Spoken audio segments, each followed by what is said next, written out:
totally fresh Resident Evil movie. Paul Anderson's vision of what happens when the world ends. It is zombies and kicking ass. It's action and suspense. I've been making movies for about 16 years now. This was my favorite movie-making experience of all.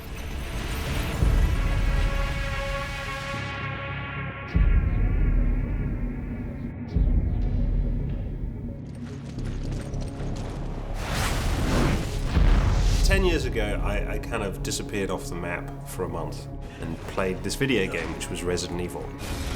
I really became a huge fan, and I emerged a month later from the darkness with a serious full-on beard. And I called my producing partner, Jeremy Bolt, and I said, we have to make this movie. This is just awesome.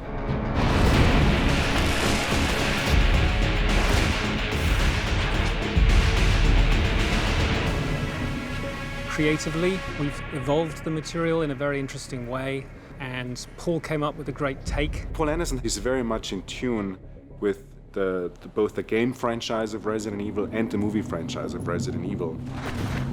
He was the writer and director of the first one.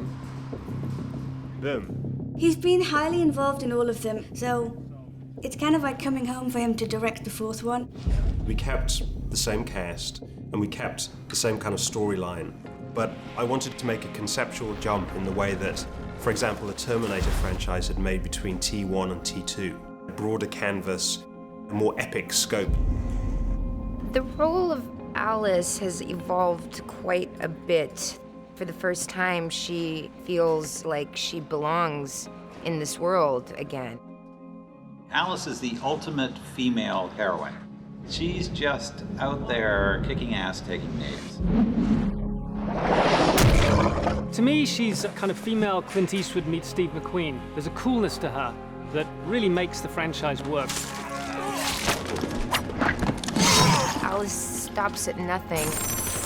In the end, are her means gonna change her? Over the series of the first 3 movies, the Alice character developed superhuman powers. But I felt if we were to make another movie, Alice really had to lose her powers, because it was hard to imagine her being confronted by a few zombies and it being scary anymore. She would just make them explode. Thank you. For killing me. For making me human again.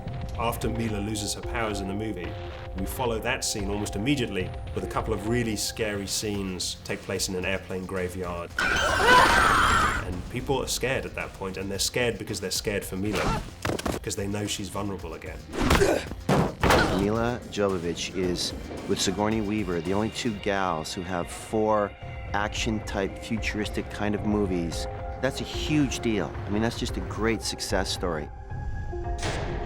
You walk away, I've no idea what's happened to the bomb, and we discover later that you put it on board the V-22.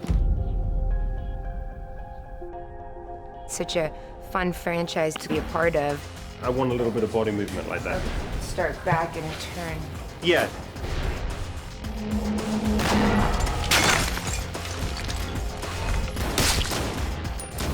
I was in the 3rd Resident Evil with Milla, and I was thrilled when I found out that Paul had written such a great role for me in Resident Evil 4. You dodge around behind him. Okay. And he comes around again. Rah! Decapitating this one. Okay, very exciting. Who wouldn't want to work with Ali Larter and Milla Jovovich every single day?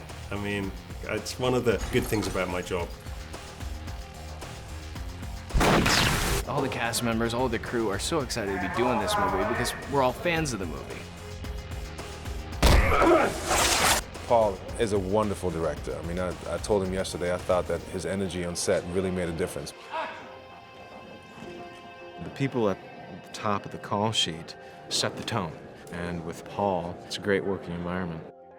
It's a collaboration at the end of the day, and I think if you go into something like this too narrow-minded with what you want to do, then I think you close yourself off to a wealth of expression.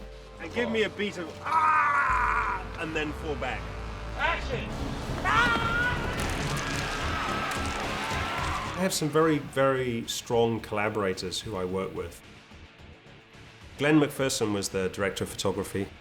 Very nice guy, very experienced in 3D. Working with Paul Anderson, we got along really well. His middle initials are WS. Paul W.S. Anderson, which I took for wide shot Anderson, because he loves those wide lenses. Makes it very difficult to light sometimes. You don't have a lot of space left in the frame, but the results are awesome. It looks great. He's really very good at it. In post-production, I've used the same editor for the last few movies, Niven Howie, who is fantastic. I'm actually physically one floor up from the film sets so that we can actually progress with the cut of the film while we're filming it. You know, these movies have really become a family affair. Having my wife and my baby around during making a movie was just, it was a treat. She's completely fearless to the zombies, unafraid of all the different elements, and she marches around on set and goes, "Action! Cut!" And then she'll just scream for Daddy, and Daddy will come running. It was very funny. Milla and I were in a restaurant in Puerto Rico with our baby, and one of the waiters pointed to our child and said, "Haha, Resident Evil 6. And Milla went, "No, Resident Evil 6.